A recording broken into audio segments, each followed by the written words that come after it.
பொழுது உங்களுக்கு அனைவருக்கும் எந்தெந்த தொகுதியில் எந்தெந்த கட்சி எத்தனை தொகுதி இடம்பெற்று அறிவிக்கப்பட்டது, அந்த தொகுதி என்னென்ன என்று விவரங்களை பத்திரிகையாளர்களுக்கு ஊடகங்களுக்கு வழங்கப்படும்.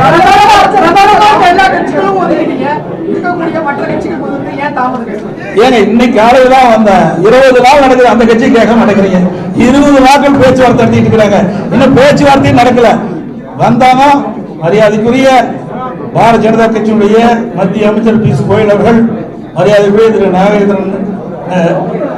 நாகேந்திரன் அவர்கள், மரியாதைக்குரிய மத்திய அமைச்சர் முருகன் அவர்கள், மரியாதைக்குரிய பாட்டாளி மக்கள் கட்சியுடைய தலைவர் மரியாதைக்குரிய முன்னாள் மத்திய அமைச்சர் சகோதரர் அன்புமணி ராமதாஸ் அவர்கள், முன்னாள் எம்பி மரியாதைக்குரிய அம்மா மக்கள் முன்னேற்ற கழகத்துடைய பொதுச்செயலாளர் டிடிவி அவர்கள் இங்கே வருகிறார்கள். மற்றும் என்னுடைய கூட்டில் அங்கமைக்கின்ற கட்சியுடைய ஜான் பாண்டியன் அவர்களும் வந்திருக்கிறார்கள். மற்றும் மரியாதைக்குரிய பெரியவர் பாரிவேந்தர் அவர்களும் வந்திருக்கிறார்கள். என்னுடைய கூட்டில் அங்கமைக்கின்ற கட்சிகளும் உங்களை சந்தித்திருக்கின்றோம். எங்கள் கூட்டணியில் காலையில் தான் வந்தாங்க, மதியம் முடிவு செய்யப்பட்டது, மாலை அறிவிக்கப்பட்டது. எவ்வளவு விரைவாக அறிவிக்கப்பட்டிருக்கிறது. அதாவது 20 நாட்கள் காங்கிரசுக்கும் திமுகவுக்கும் வார்த்தை போர் நடந்துட்டு எந்த பத்திரிகையும் ஊடகமும் விவாத மேடை வைக்கவே இல்லை. எங்களுடைய கூட்டணி அப்படி அல்ல. எங்களுடைய கூட்டணியுடைய நோக்கம் மக்கள் விரோத திமுகவை அகற்றப்பட வேண்டும். அந்த எண்ணத்தின் அடிப்படையில் தான் நாங்கள் செயல்படுகின்றோம். என்னுடைய உணர்வு பூர்வமாக எங்களுடைய கூட்டணி அமைக்கப்படுகின்ற செய்தி இந்த நேரத்தில்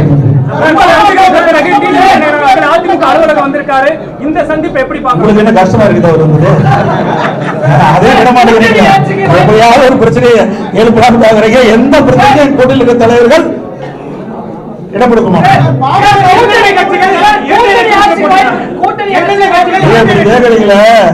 காங்கிரஸ் கட்சி எமர்ஜென்சி கொண்டாங்க, விசா கொண்டாந்து அவங்க இந்த கேள்வி கேட்க மாட்டேங்கிறீங்களே. விசா கொண்டாந்தாங்க, எமர்ஜென்சி கொண்டாந்தாங்க, நாங்களே ஜெயிலில் அடைக்கப்பட்டோம் என்று சொல்லிக்கிட்ட கட்சியோடு கூட்டணி வச்சிருக்காங்கல்ல.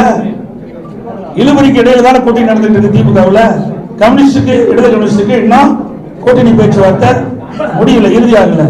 அதே மாதிரி விடுதலை சிறுத்தை கட்சிக்கு இன்னும் கூட்டணி இறுதி செய்யல. பாவம் என்ன செய்யறது, போனதற்கு 6 சீட்டு வாங்கினாங்க, 5 சீட்டுக்கு அலையோடு அலைஞ்சிட்டு இருக்கிறாங்க.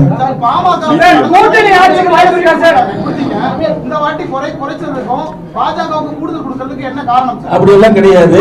நீங்க கேட்கிற கேள்வி எல்லாம் தவறானது. எங்களுடன் பேசி ஒரு இலக்கமான சூழ்நிலை ஏற்பட்டு தான் இந்த கூட்டணி அமைச்சிருக்கிறோம். நீங்க போட்டுக்கிறது வாங்க வேண்டாம். டெல்லியில பேச்சுவார்த்தை நடைபெறுது, தொகுதி பங்கீடு பேச்சுவார்த்தை எதிர்கட்சி ஆளுங்கட்சி திமுக சொல்லியிருந்தாங்க. அதை சரி செய்யதான் இங்க வந்து இந்த மாதிரியான ஒரு கூட்டம் நடைபெற்றிருக்கா? ஏங்க இது என்ன அறிவிச்சுமே இல்லைங்க, அறிவிச்சிருக்கவே இல்லைங்க. ஏங்க ஒரு கட்சினா அவங்க டிஸ்கஸ் ஆகும். திருமதி கனிமொழி போனாங்களே டெல்லிக்கு, எதுக்காக போனாங்க? திருமதி கனிமொழி அவர்கள் காங்கிரஸ் கட்சி தலைவர் எதற்காக போய் பார்த்தாங்க? கூட்டணி கட்சிகள் எப்படி இழுபறி என்பதை நீங்க எண்ணி பார்க்கிறது.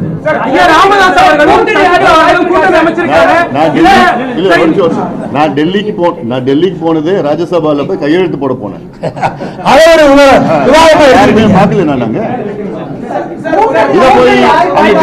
பேச்சுவார்த்தை நடத்துறாங்கன்னா எப்படி அனைத்து இந்திய அண்ணா திராவிட முன்னேற்ற கழகம் ஆட்சி அமைக்கும், உங்களுக்கு எந்த சந்தேகம் தேவையில்லை.